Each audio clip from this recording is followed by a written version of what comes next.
Hey everyone, welcome to a new commentary over Telos kill at 999% Enrage. Now this has been requested by a fair few amount of people from Discord and elsewhere, so here it is. So let's get started right now. You drop down as normal, and then devote one tick after you regain control, and then you plant a feet Sunshine. Swap to Lunars for vulnerability. You can swap to standards, but Lunars is just easier because you only need one keybind and not two, or you don't need to click on whatever here. So yeah. So you hit him instantly with vulnerability and a bleed, and then you immediately follow with another bleed. You do not need to weave in another auto attack in between your bleeds. So once you get ready, to use your next attack, you use Ice Blitz plus Wild Magic. And Ice Blitz will pop his freedom right here, causing a mini stun. Not really like a true stun, but it's more like an interruption to his attack rotation. And then you follow with Dragon Breath to impact, and then asphyxiate for some stun time. Let the full asphyxiate go through, and then follow with Conch Blast to Corruption Blast. I also deliberately kept my prayer to Soul Split during this time, so I could take the full brunt of his attack, reflecting back at 4.8k there. Going back to it. After Corruption Blast, then I use Deep Impact to stun again, and then I stack Blood Barrage with Rack for some extra damage while throwing up a Disruptive Shield for further use. He's gonna attack again while I use another Dragon Breath. Right here, he's got a Freedom again. Oh, that's another macro blocks, but he's gonna Freedom right here. And I auto attack plus Combust here for some extra damage. And then I dual wield Impact because you need a dual wield here. Otherwise, you cannot break through the tendrils coming up right now in one fell swoop. So you dual wield with Impact, so you could follow with an auto attack plus Wild Magic. But what auto attack is important because I don't use Blood Barrage here. Instead, I use Blitzes. And just as how Blitzes from P2, P3, P4 starts, they have a delayed hit. That delayed hit will also be very, very instrumental to breaking through tendrils here because that delayed hit will be at the very first tick of when tendril can start tracking damage, meaning with the combined efforts of the Ice Blitz and the Wild Magic with dual wield, you can instantly break it in with no hassle at all. With the 9k from the Wild Magic and the almost 5k from the auto attack, which pushes it over the edge. And if it was just my Wild Magic, he would have healed for one tick, which is not what we want. And he also drained 5% of my adrenaline here. And then after that, I immediately follow it with Asphyxiate. And then I surge away to here. And we move on to P2. He's also gonna Freedom mid jump around here. Pay attention here. He's gonna Freedom here. And then that gives me opportunity to just instantly Vuln and then Blood Barrage and Impact, and then Deep Impact and Surge out, escape out, and then just do some more damage here. I don't actually asphyxiate, but instead I use my Gothic Staff in order to increase his affinity. And then I just build to Sunshine right here, and then just DPS him to hell and back. Also be able to use some ice spells here as he's bound here, and just DPS as much as possible. And try not to be B and drop prayer poorly. That was awful. And then anti the hold still. Ooh, that was awful. And try not to die. And then resonance it, and then hit him hard here. Unleash your thresholds here in your stuns at the same time. And it's basically just your normal DPS rotation here. And then reapply the vulnerability right before you drop down. And then proceed to the next phase.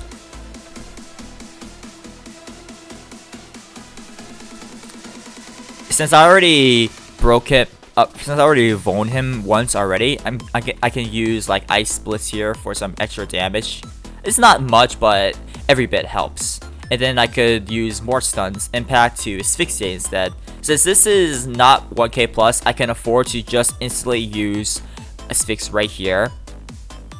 And then I instantly cancel out the third hit for a rack, and then I hit him hard with more strong basics, and then I get ready to onslaught while brewing to max health.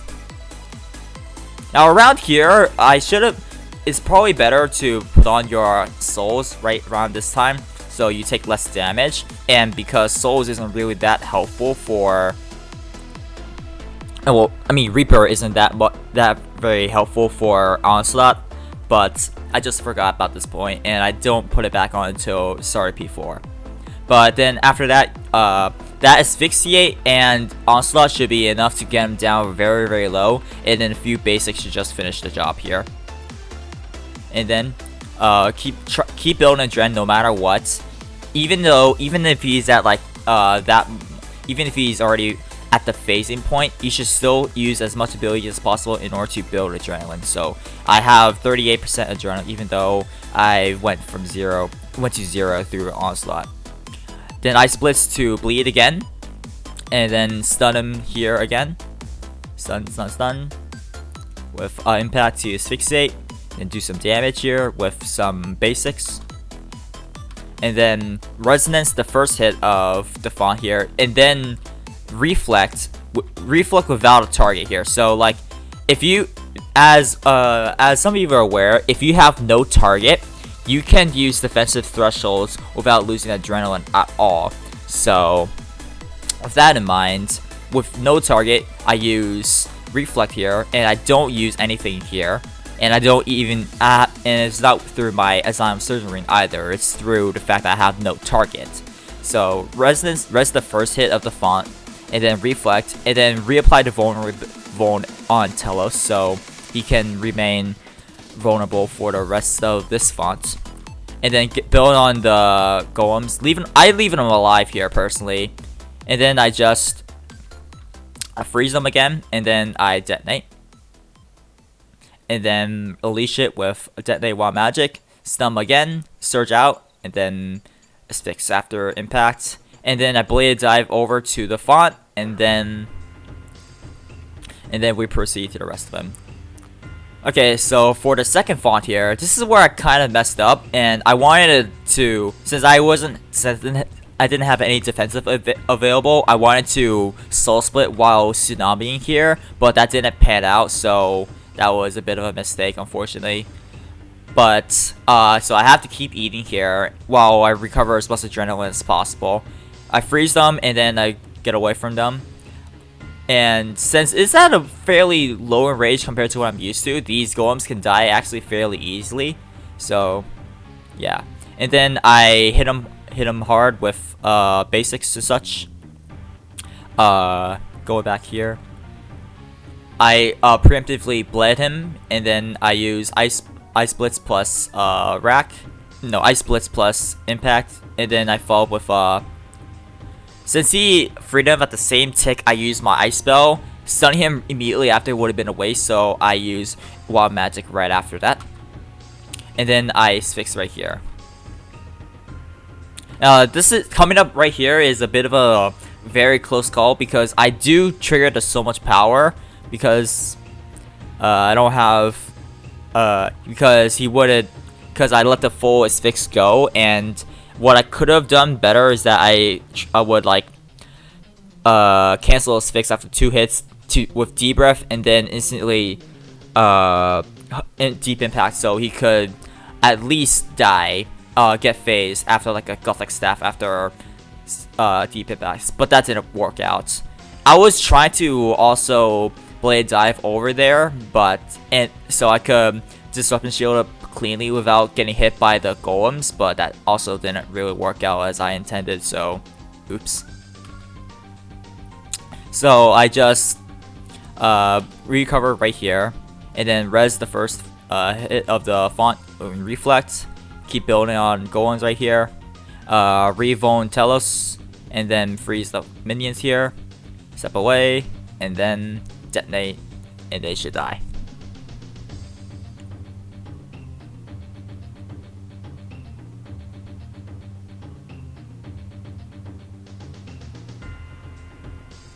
Now, something weird is that if you try a debrief next to like a huge cluster of enemies, sometimes the debrief just doesn't hit, and instead it just hits the other things first. Like, it doesn't prioritize your main target, it just hits the other targets first instead of your actual target. Like, take a look here. I'm about to debrief.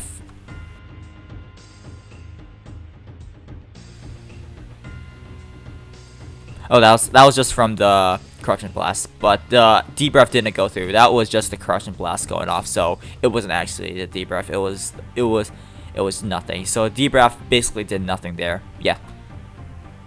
So finish him off here, and then at the start of P5, you want to instantly phone him and do some damage with your bleeds, and then stun instantly at the beam wherever it is. So phone him. I grabbed a res here just out of a habit, but I would probably just either debil it or eat up and just use another offensive ability. Anyway, sunshine as soon as possible, and then sun, and then impact, prayer flick as well, and then follow up with asphyxiate to deep impact to wild magic,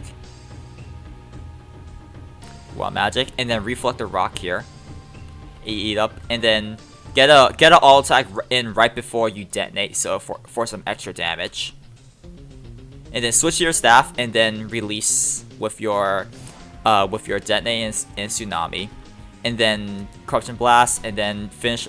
And you're supposed to really finish it off with a debrief, but it didn't work because the thing I tried to target here died, so that dragon breath didn't exactly go through, and I ran towards the golems, and that became a bit of a disaster, but also not really, because that rock managed to fall right all the way over here. So yeah, and then I got the green virus here, which is lucky, but since I had high enough adrenaline anyway, what you would do if you got a red or a black virus would be if you barricade it. You barricade this, and then I use chain to hit both the golem and Telos, and then I get back for some asphyx, and then more thresholds. Surge diagonally through Telos in order to get to the back beam here. Get inside. I think I wait for the rock right here. Yes, I do. And I activate Venge as well for some little bit of extra damage. Once the rock falls, then you activate Onslaught and deploy your Dreadnought, and watch as he takes all the damage from your Onslaughts.